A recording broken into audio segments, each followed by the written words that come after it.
राज्य सिंहगढ़ के राजा सोमेश्वर को अचानक गंभीर बीमारी ने घेर लिया। उनकी एकमात्र संतान राजकुमारी मृणालिनी शासन की उत्तराधिकारी थीं, लेकिन दरबार में कई लोग इसे स्वीकारने को तैयार नहीं थे। महामंत्री विक्रम ने गुप्त रूप से राजा के छोटे भाई युवराज चंद्रसेन को सत्ता दिलाने की योजना बनाई। एक रात राजा की हालत और बिगड़ गई और सुबह दरबार में उनके निधन की घोषणा कर दी गई। लेकिन मृणालिनी को कुछ संदेह था। राजा की अंगूठी उनके हाथ से गायब थी। उन्होंने अपने विश्वस्त सेनापति अरुण को महल के भीतर जासूसी करने भेजा। जल्द ही खुलासा हुआ कि राजा दस्ये का जहर से मारे गए थे और इसमें महामंत्री का हाथ था। राज्याभिषेक के दिन जब चंद्रसेन सिंहासन पर बैठने वाला था, मृणालिनी ने सबूतों के साथ साजिश का पर्दाफाश किया। जैसे ही सच सामने आया, दरबार में सन्नाटा छा गया। राजा के निजी सेवक ने स्वीकार किया कि महामंत्री ने ही विष मिलाया था। मृणालिनी ने न्याय करते हुए महामंत्री को कारागार में डलवाया और सिंहासन संभाला।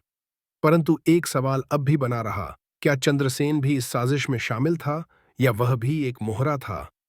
इस रहस्य का जवाब अब भी अंधकार में था। महामंत्री विक्रम को कारागार में डालने के बाद भी राजकुमारी मृणालिनी के मन में संदेह बना रहा। क्या चंद्रसेन इस साजिश का मास्टरमाइंड था या वह भी केवल एक मोहरा था? इसी बीच एक गुप्त पत्र मृणालिनी के कक्ष में पहुंचा। उस पत्र में लिखा था, सच महल के तहखाने में दफन है। यदि न्याय चाहिए तो चंद्रसेन पर आंख मूंद कर विश्वास मत करो। मृणालिनी ने रात में सेनापति अरुण के साथ तहखाने की ओर प्रस्थान किया। वहां उन्हें पुराने दस्तावेज मिले, जिनसे पता चला कि चंद्रसेन वर्षों से सिंहासन पाने की योजना बना रहा था।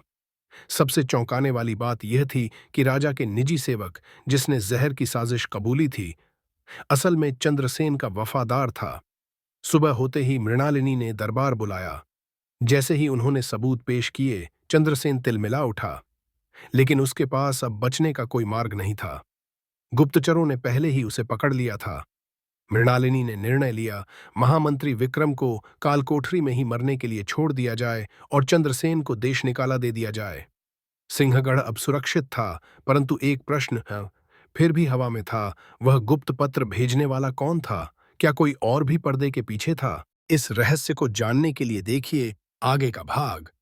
कहानी पसंद आई हो तो चैनल को लाइक, शेयर और सब्सक्राइब जरूर करें। धन्यवाद प्यारे दर्शकों।